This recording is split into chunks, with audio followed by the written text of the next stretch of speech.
immigration is going to become significantly more difficult for study permit applicants. This has been something that the Minister of Immigration has publicly spoke about, where he has explained that they are going to take as much measures as possible that they need to take to reduce the number of international students who are coming into Canada. Try to make your application as perfect as possible. They are going to have to come up with different things to limit the number of people who are coming into the country, and unfortunately it is being targeted to international students.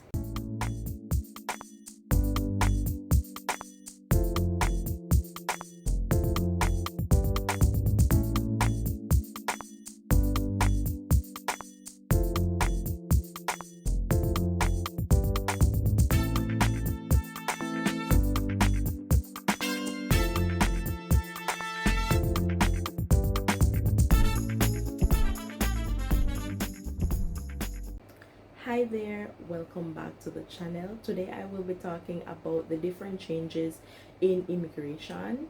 I know that my background looks a bit different, and that is because I'm in a whole different country, which will be in a different video. If that video is already posted, then I will link it right here, and if that video is not yet posted, then it will be coming soon to just explain where I am currently, because I am not currently in Canada.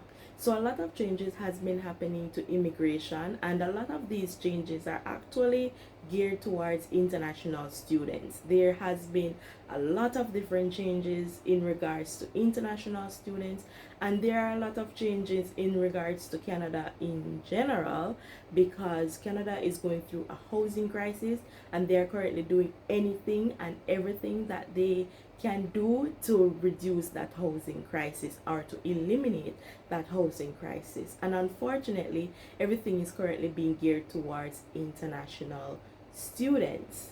So the first thing that I want to talk about is the 20-hour rule.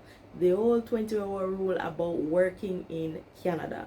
Now, as we speak about working in Canada, international students who has applied for their study permit before December 6th can work in Canada full-time or unlimited hours until April 30th, 2024. So that is the update as it relates to international students and immigration. However, anyone that applies for their study permit after December 6th will have to work only 20 hours off campus.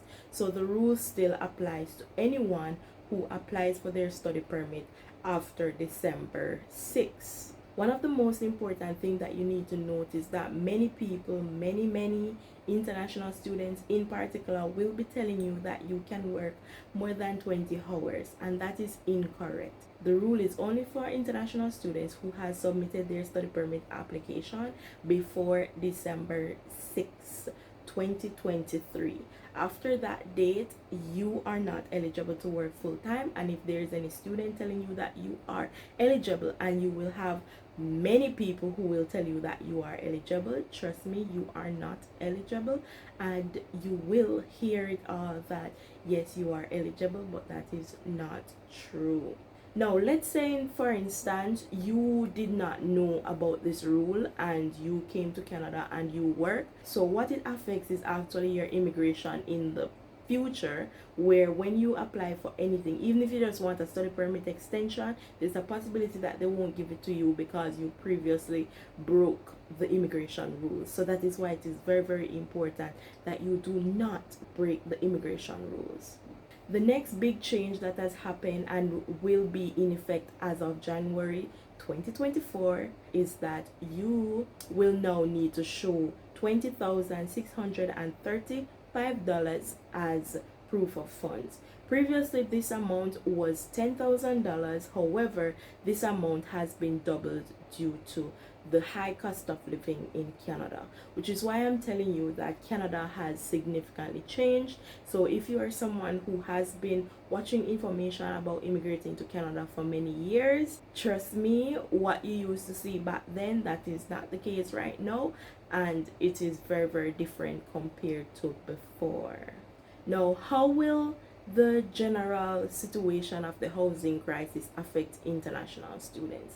So, one of the biggest things about this is that immigration is going to become significantly more difficult for study permit applicants.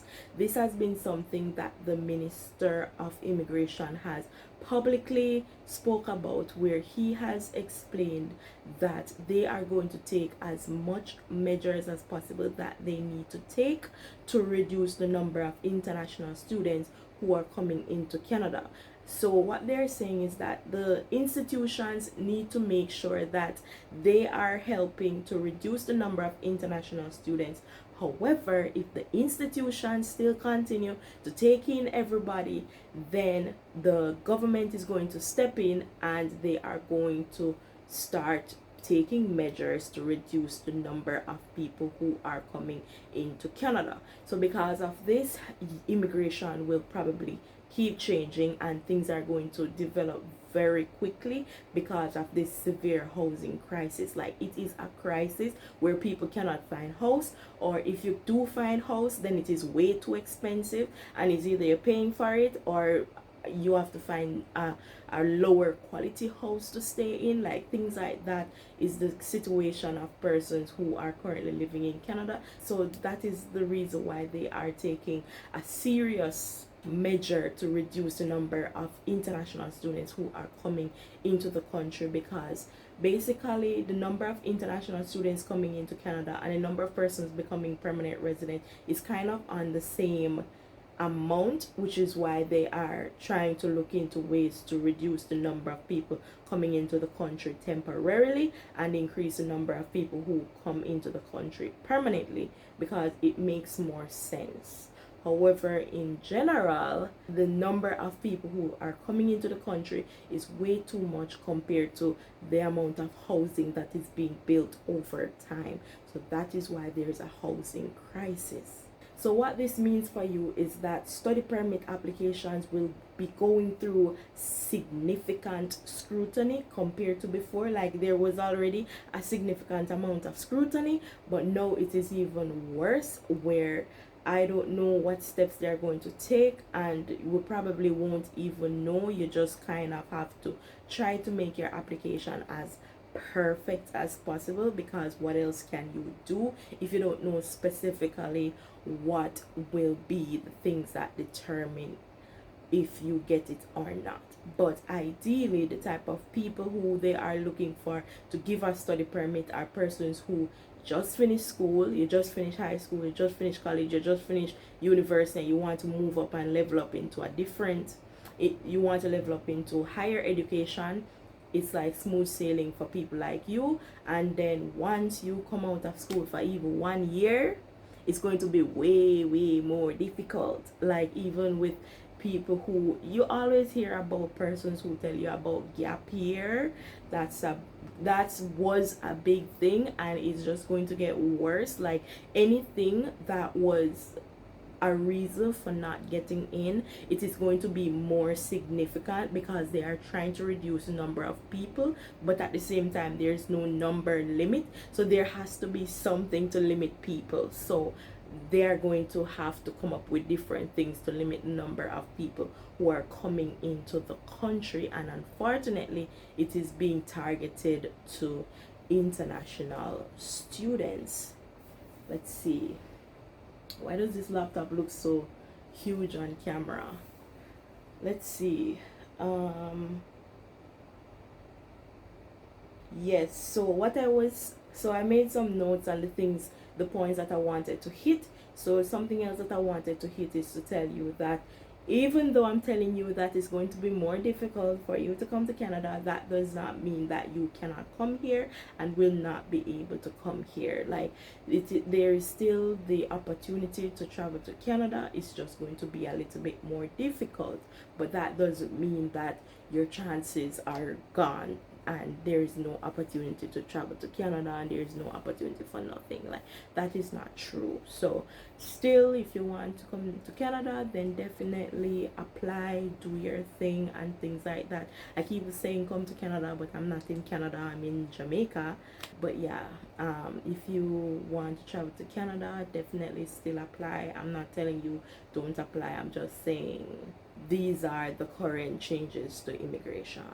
So what I'll be doing is to leave with you a checklist where you can use that checklist to make sure that you don't miss any documents, because things like these will probably cause you to be refused, because we don't know how exactly they are going to reduce the number of people who apply for study permits. So do your best to make sure that you have the strongest application, which is why I'm going to link down below the study permit checklist for you. And it's kind of a guide to like show you everything. It's not really just a checklist, like it kind of tells you go here first, then you do this second, then do this second, and it kind of gives you, it's kind of a guide more so than just a checklist. So I'll leave that down below. You can always download it, use it, make sure that you have the best application possible. Thank you so much for watching this video. Definitely subscribe to the channel if you haven't subscribed. Thank you so much for watching, and I will see you in the next one. Bye.